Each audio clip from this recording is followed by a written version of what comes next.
여러분 안녕하십니까? 광주 MBC 뉴스데스크입니다. 원희룡 국토교통부 장관 후보자가 광주 화정동 현대 아이파크 붕괴 현장을 찾았습니다. 원 후보자는 사고 현장을 둘러보고 붕괴 참사 재발 기업은 망해야 한다고 말하는 등 재발 방지 의지를 밝혔습니다. 송정근 기자입니다. 원희룡 국토교통부 장관 후보자가 화정동 아이파크 붕괴 사고 현장을 찾았습니다. 지난 19일 인수위 기획위원들이 현장을 방문한 지 열흘 만에 또다시 찾아온 겁니다. 원희룡 후보자는 붕괴 사고가 발생한 22층을 직접 찾아 사고 이후 현장 조치 상황과 피해 보상 대책 등을 청취했습니다. 22층에서 28층까지 낙하물 방지망을 저희가 설치를 했고요. 위에 보시면 이제 기울어진 슬라브들이 있습니다. 이런 슬라브들은 또 안쪽으로 저희가 와이어로 다 묶어놓은 상태입니다. 아파트 입주 예정자와 피해 상인들을 면담한 원희룡 후보자는 이번 방문은 윤석열 당선인이 직접 현장을 방문하라고 지시를 내려 현장을 찾게 됐다며 방문 이유를 설명했습니다. 그러면서 사고 이후 대책과 보상 진행 과정에서 미흡한 점이 있다는 이야기를 들었다며 시민과 피해자, 입주 예정자의 편에 서겠다고 밝혔습니다. 또 이런 일이 다시 일어나면 기업은 망해야 하고 공무원들은 감옥에 가야 한다며 재발 방지 필요성을 강조했습니다. 이런 일이 다시 일어나게 되면 기업은 망해야 되고 공무원들은 감옥으로 가야 되고요. 입주 예정자와 피해 상인들은 현대산업개발의 피해 보상 대책이 미흡한 데다 아직까지 정몽규 회장의 사과도 없었다며 제대로 된 대책 마련을 촉구했습니다. 행정청에서 뭘 잘못했고 건설사에서는 뭘 잘못했는지 정확히 파악하셔서 국토부 장관 되시면 제도 보완이나 개선하셔가지고 이런 일이 안 일어났으면 좋겠다. 하수구빈 관리 의무 불이행 혐의로 8개월의 영업정지 처분을 받았지만 4억 원대 과징금으로 처분이 바뀌면서 봐주기 논란이 일었던 현대산업개발.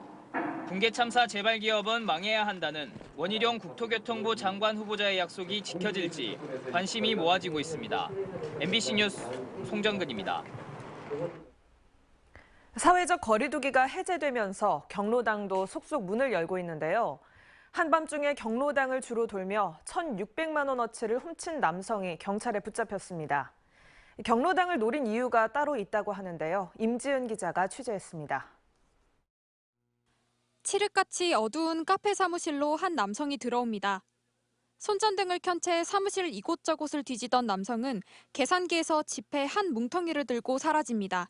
뒤에서 이렇게 창문 2층에서 뛰어서 내려와서 여기로 들어갔어요. 경찰에 붙잡힌 20대 남성은 지난해 6월부터 10달 동안 카페와 상가, 경로당 등 30여 곳에서 금품 1,600만 원어치를 훔친 것으로 드러났습니다.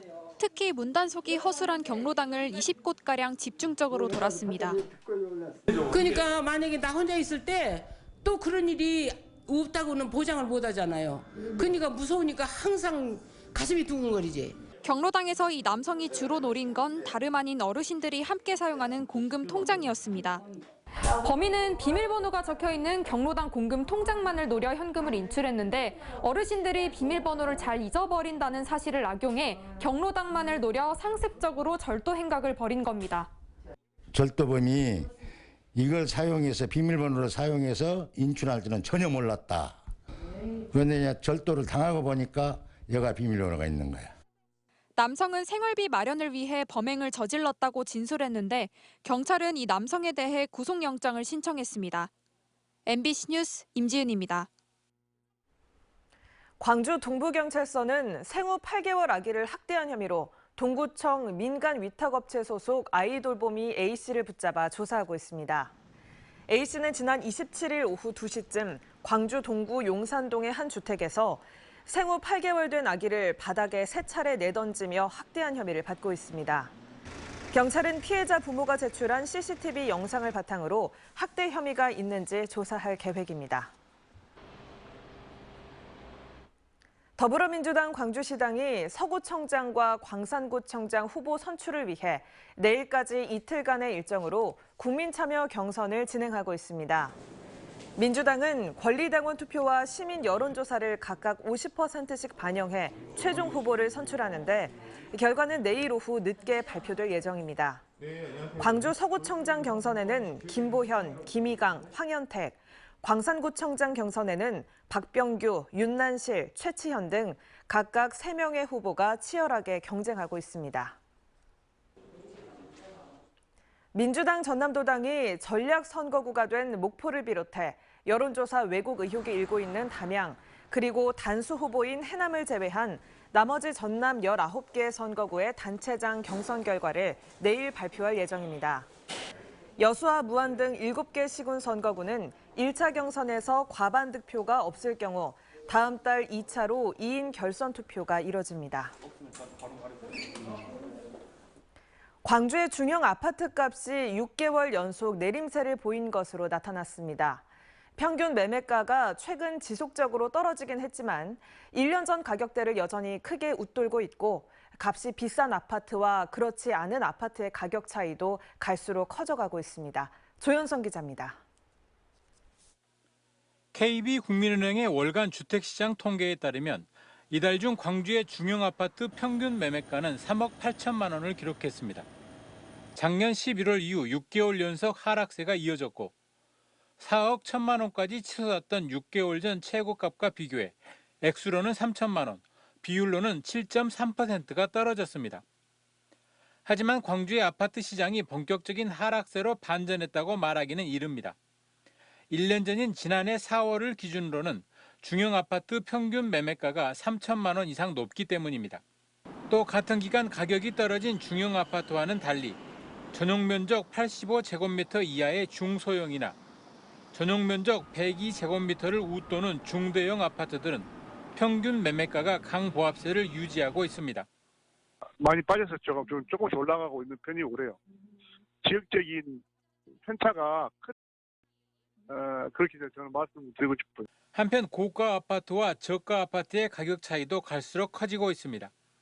지난 2월을 기준으로 광주에서 값이 비싼 상위 20% 아파트의 평균 가격은 6억 6천만 원으로 가격 하위 20% 아파트의 평균 가격 1억 1천만 원에 5.9배에 이르렀습니다.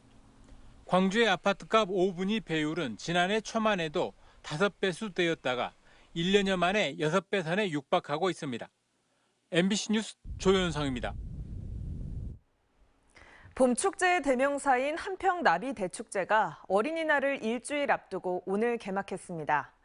코로나19로 중단된 지 3년 만에 지역 축제의 시작을 알리는 나비축제 현장을 신광하 기자가 다녀왔습니다. 2개의 대형 꽃탑을 중심으로 거대한 화원이 펼쳐졌습니다. 자연을 하나하나 담아낸 정원은 한 폭의 그림입니다. 어린이들의 나비 날리기 행사를 시작으로 봄의 시작을 알리는 한평나비 대축제가 개막했습니다. 한평나비 대축제는 벌써 24번째로 지역의 대표 축제로 자리 잡았습니다. 올해의 나비로는 호랑나비가 선정돼 더욱 풍성한 볼거리를 제공할 예정입니다. 축제장에서는 자운형과 꽃 양귀비, 유채, 사피니아 등 봄꽃 50만 송이와 22만 마리의 각종 나비를 볼 수 있습니다. 꽃도 많고 사람들도 많고 날씨도 선선하니 좋아서 너무 좋습니다. 어마어마한 규모고 또 아주 열정을 다해서 만들어놓은 축제장 같습니다. 코로나19로 중단된 지 3년 만에 열리는 축제여서 더욱 반가운 한평나비 대축제. 그래서 이번 축제의 주제어에는 희망이 강조됐습니다. 다른 모든 봄 축제들이 코로나로 다 취소됐지만 저희 한평구는 지역 경제를 위해서 나름대로 지금까지 준비해 왔습니다. 많은 관광객이 오셔서 지역 경제가 활성화됐으면 합니다. 사회적 거리두기 일상화에 따라 5월 1일부터는 야외에서 마스크를 벗고 나비 축제를 즐길 수 있습니다. 특히 올해로 100주년을 맞는 어린이날인 5월 5일부터 어버이날인 8일까지는 풍성한 체험 행사도 이어질 예정입니다. MBC 뉴스 신광하입니다. 광주 전남 지역 코로나19 1일 확진자가 2주째 10,000명 이하의 안정세를 유지하고 있습니다. 방역당국에 따르면 어제 하루 코로나19 신규 확진자는 광주 1,900명, 전남 2,565명을 기록했습니다. 사망자는 광주 4명, 전남 5명으로 광주 전남 누적 사망자는 930명으로 집계됐습니다. 요양병원 등 집단 감염 관련 신규 확진자 비중은 광주 2.1%, 전남 3.5%로 나타났습니다. 전남 노동권익센터가 청소년이 고용된 사업장의 감독 강화가 필요하다고 지적했습니다. 노동권익센터가 전남 특성화고 10곳의 학생 756명을 조사한 결과 48%가 단시간 노동 경험이 있는 것으로 나타났지만 근로계약서 작성은 43%에 그쳤고 절반 이상은 부당한 처우를 참았다고 답했습니다. 전남 22개 시군 가운데 13곳은 청소년 노동인권 보호조례가 아직 제정되지 않았습니다. 광주시는 대기 오염물질 배출 사업장을 집중 단속해 16곳을 적발했다고 밝혔습니다. 적발된 사업장은 비산먼지를 대량으로 배출한 아파트 재개발 단지와 배출 시설을 불법으로 설치한 업체 등입니다. 광주시는 관할 자치구의 위반 사실을 통보해 행정 처분하도록 하는 한편 자체 수사를 통해 관련자 16명을 검찰에 송치했습니다. 광주시가 교통사고 위험이 높은 교차로에 LED 타워 조명을 설치하기로 했습니다. 설치 장소는 경찰청의 추천과 도로교통공단의 분석을 통해 마륵과 일곡, 목련 교차로 등 3곳으로 결정됐고 오는 7월까지 설치가 마무리될 예정입니다. 광주시는 도시 미관을 해치지 않도록 추가 구조물을 세우지 않고 기존 교통감시 카메라 지주에 투광 등기구를 설치하되 각도 조절을 통해 빛 공해를 최소화할 계획이라고 밝혔습니다. 순천교통 시내버스 노조의 파업이 장기화하고 있습니다. 순천교통 시내버스 정년 2년 연장을 요구하며 지난 20일부터 파업에 들어갔지만 사측은 과중한 경영 부담 등을 이유로 노조 측의 요구를 수용할 수 없다는 입장이어서 합의점을 찾기 어려운 상황입니다. 한편 순천시는 지속적으로 임금 인상이 이루어졌고 인근 버스 회사들의 정년도 만 61세인 점을 고려할 때 명분 없는 파업이라며 정상 운행을 촉구했습니다. 제주 4.3과 여순 사건, 광주 5.18을 연결한 특별음악회가 제주와 여수, 광주에서 잇따라 개최되고 있습니다. 이번 음악회는 어제 제주 아트센터를 시작으로 오늘 여수 GS칼텍스 예울마루, 다음 달 24일 광주 빛골 시민문화관에서 열리며 세 지역에서 국가폭력에 희생당한 고통의 역사를 매개로 함께 손잡고 한 걸음 나아가기를 희망한다는 메시지를 담았습니다. 전라남도 해양수산과학원은 우럭조개 인공종자 양식기술 개발 사업으로 추진하는 수온 조절식 성숙 유도에 성공했다고 밝혔습니다. 우럭조개 성숙 유도 기술은 인위적 수온 관리를 통해 2, 3월에 종자 생산을 추진하는 방식으로 자연산보다 생산 시기가 1, 2개월 단축되는 만큼 양식 생산성 향상에 기여할 것으로 기대됩니다.